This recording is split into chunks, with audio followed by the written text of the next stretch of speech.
You know, a lot of us love camping, right? That thrill of being out in the wild for a night. But what happens when that adventure takes a really dark turn? Well, today, we're getting into the story of Anurag and his friend Akash, whose little post-exam camping trip near Jaipur turned into an absolute nightmare. And this quote from the source material, man, it just says it all.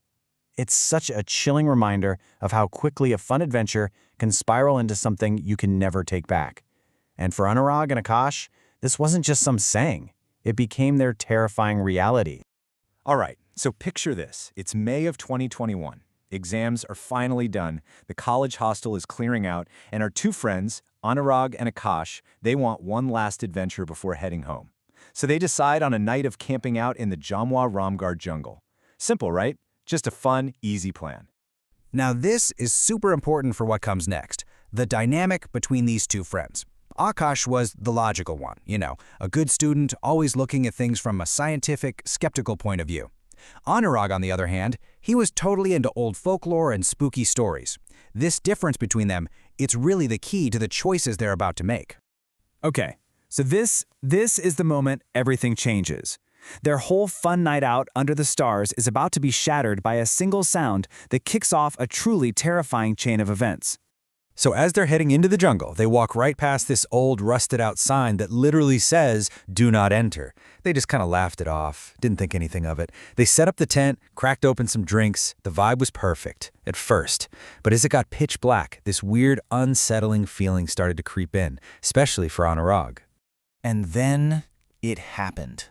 A woman's scream just rips through the silence of the forest. It's this desperate, terrified voice, and she's crying out, "Save me! That tantric will kill me!" The words just hang there in the cold night air. And that word, tantric, it immediately brings to mind all these dark, sinister rituals.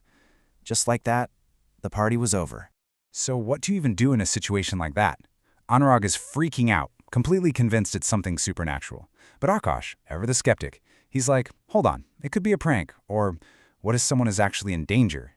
He makes the argument that they have to check, and his logic wins. So, with just one flashlight, they head deeper and deeper into the dark, following that voice. Their search eventually leads them to this clearing in the woods, with a giant peepal tree right in the middle. And right there, at the base of the tree, they see it. A mound of dirt. An old, unmarked grave. Anurag just feels this cold dread wash over him. He's sure this is where the screams were coming from. But Akash, he's had a few drinks, he's the rational one, he just laughs it off. He thinks their minds are playing tricks on them. He even listens closely to the grave, hears nothing, and says, "See, it's all in our heads." And then, he does something that Anurag is convinced sealed their fate. He walks a few feet away from the grave and urinates, a huge act of disrespect at a place that just felt ancient. So they get out of the jungle the next morning, probably thinking, whew, glad that's over. But it wasn't over. Not even close. They didn't leave that experience behind in the forest. Something came back with them, attached to Akash, and the real horror was only just getting started. Back at the college hostel, Anurag starts to notice something's really off with his friend. The happy, easygoing Akash he knew, he was gone. The new Akash was quiet, withdrawn, constantly lost in thought with these dark circles under his eyes. His laugh, which used to be constant, was just gone. Anurag kept asking if he was okay, but Akash would just blame it on not getting enough sleep. Okay, so then Akash goes home for the holidays, and this is where things get really weird. One night, his mom wakes up because she hears a girl sobbing. She follows the sound and realizes it's coming from inside Akash's room, but the door is locked from the inside. When she finally gets him to open up, he's just standing there, looking like he was in a deep sleep, and there's no one else in the room. And from that night on, the house just goes haywire. Lamps in their family's little temple area would just extinguish on their own. Utensils would suddenly crash onto the kitchen floor for no reason. And worst of all, Akash started sleepwalking. His family would find him standing at his window, having a full-on conversation with the darkness outside. His whole personality was just getting more and more erratic. His mom is at her wit's end. She's convinced this isn't something a doctor can fix, so she does the only thing she can think of. She calls a priest. And that decision is what finally forces whatever was tormenting her son to show its face. So the priest comes into the house, and right away he feels it, this dark, heavy presence.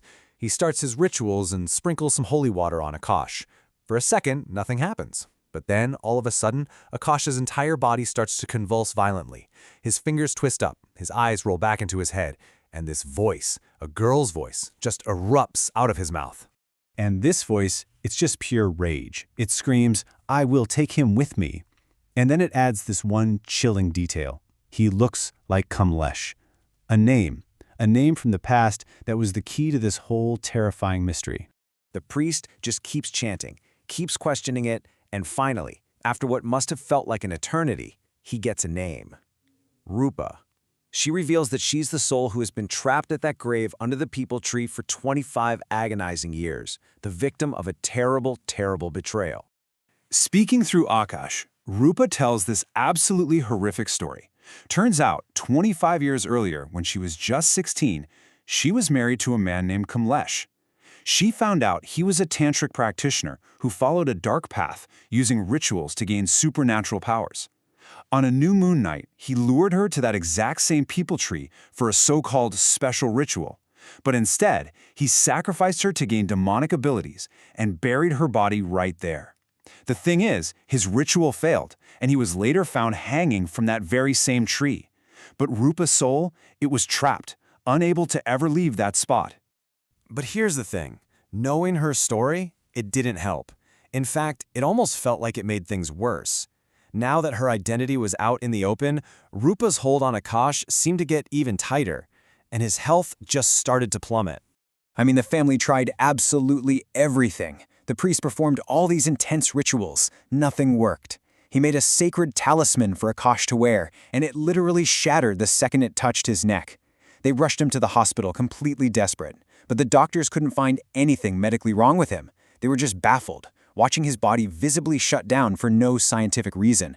He was admitted to the ICU. His condition was critical, but no one could explain why. He only lasted 2 days. On the morning of the 3rd day, Akash was gone. And you'd think the story ends there, but there's one last chilling detail. The priest, feeling like he'd failed, had actually made 2 talismans. The one for Akash that shattered, and a second one. He insisted it be sent to Anurag immediately, because he believed that since Anurag was also at that grave, he was in just as much danger.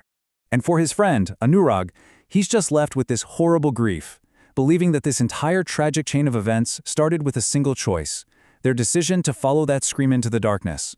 So that brings us to the final, haunting question. Imagine you're out there, in the middle of a dark forest, and you hear someone desperately crying for help.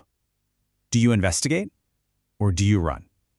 Akash's story shows that sometimes the most heroic choice can be the most deadly. What would you do?